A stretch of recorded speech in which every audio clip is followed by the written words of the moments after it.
Every year, government takes billions from poor people and gives it to richer ones. I'm talking about America's biggest government programs, Social Security and Medicare. Now, I know that's a head spinner. People love those programs. Liberals like Columbia University professor Mark Lamont Hill say thank goodness for Social Security and Medicare. They allow the elderly poor a decent life. But the author of Red and Blue and Broke All Over, Charles Goyette, says liberals miss the big picture. What do you mean? Picture's pretty big, too, and it's getting bigger all the time, and it's the debt picture. You know, these young people are struggling now to find jobs, part-time jobs, and so on, and yet they are paying for the Social Security and Medicare benefits of current retirees, and will be doing so for future they're retirees. That's what the young people are supposed to do, support us future old geezers. You have people paying today for the benefit of people who have had a better standard of living and are wealthier than they are. There's some generational inequity here, as you know. And when you say they are wealthier, we have a graph. It shows that people 65 and older have a net worth of $170,000, 35 and under less than $4,000.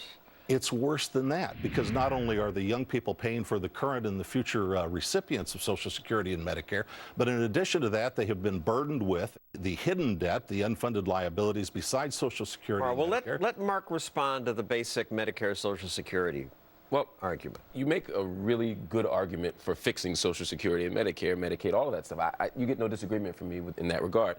But there is a fundamental premise here that I still believe in, which is that the younger take care of the elderly. Of course, people who are 65 and older have greater net worth than people who are 35 and younger. They've been on the planet twice as long. They've paid off their homes. They accumulate. Much of it is their home value. It's their home value. I mean, that's almost all of it. They paid their mortgage. When you're 35, you haven't been able to pay off your mortgage yet. So that data is a bit misleading. The point here is that ultimately we're supposed to take care of the elderly, and I'm fine with that. I have absolutely no problem. But the numbers don't work anymore. Which is an argument for fixing it. It's not an argument for eliminating it. How do you want to fix it? Well, you know, my answer is tax the rich? Absolutely. Tax the rich.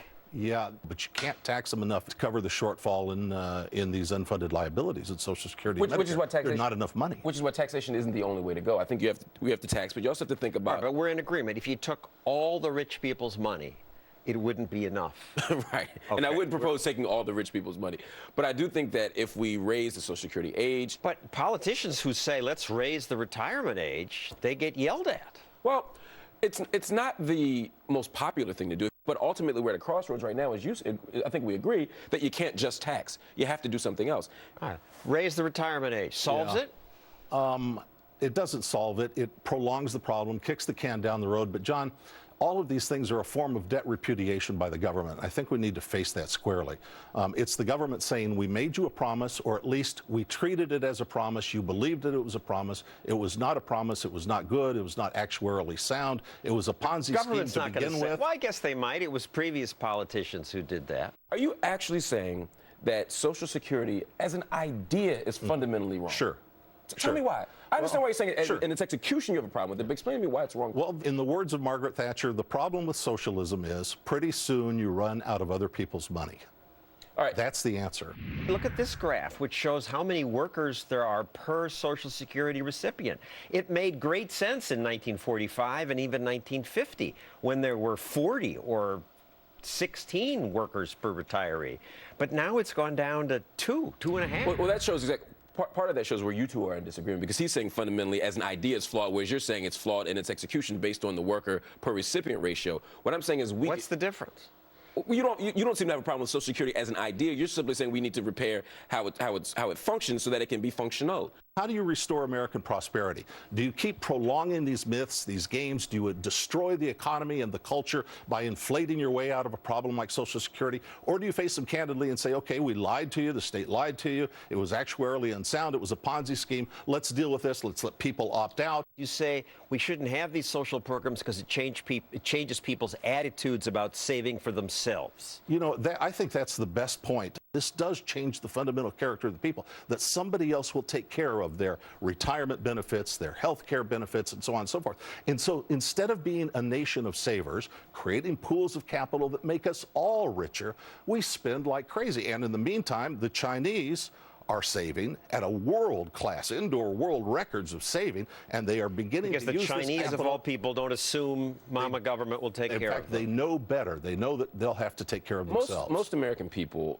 don't believe that they don't need to work hard or save because at the end of their working age, the government will come in on a white horse and save them. You're making a huge leap to say that because Americans don't save enough, that they're not saving enough because they have the expectation Social Security will save them. That's a huge psychological interpretation you're making that is completely... It doesn't matter why they're not saving.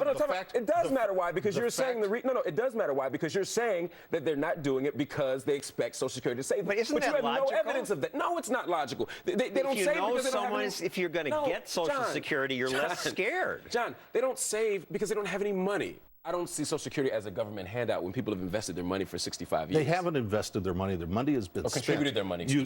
You gave your money to your no-good uncle, your no-good brother-in-law. He went out and spent it. And you come to me and you say, well, my retirement account says I have this, that, and the other, but the money has been spent. So I'm clear. It's long since gone. So that I'm clear, you're comparing the United States to a no-good uncle. Yes, actually, yeah. They've spent your money. You've contributed all your life, and it's not there. They did rip us off. They said it was an insurance plan, and they spent it.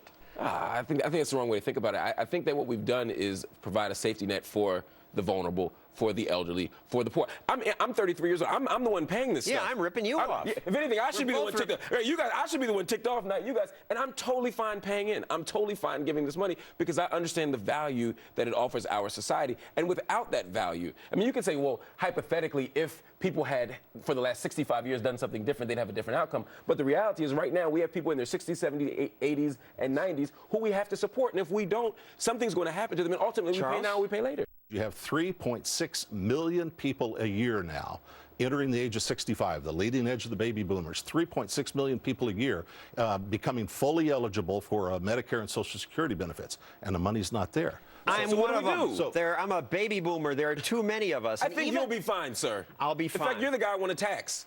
So you should be mad at me. And here's how I picture the effects of Social Security and Medicare. Tell me why this is wrong. Excuse me. I have to take some of these. No, I'm the old person. I need this. No, I won't give it back. I need that. That's basically what we're doing, not just to you, but to the little Stealing from the young to give to the old. Yeah. I think, again, this is like, you think of this as like generational socialism or something, and I'm thinking about it as supporting people who need support. I think as a nation we have to do that. Charles, it's cruel not to do this. You just want to dump the old people? Yeah, if I had a wish machine, I'd wish us all back to American prosperity, but we've entered the new normal in which we're not as prosperous. What about the people now who rely on it? Well, we need to confront the situation that we're in, and families are going to have to adjust. People are going to have to adjust. The Congress is going to have to adjust. And there are federal assets that can be sold to begin to make people whole. So, wow. So sell federal assets and put my 85-year-old father back in your home.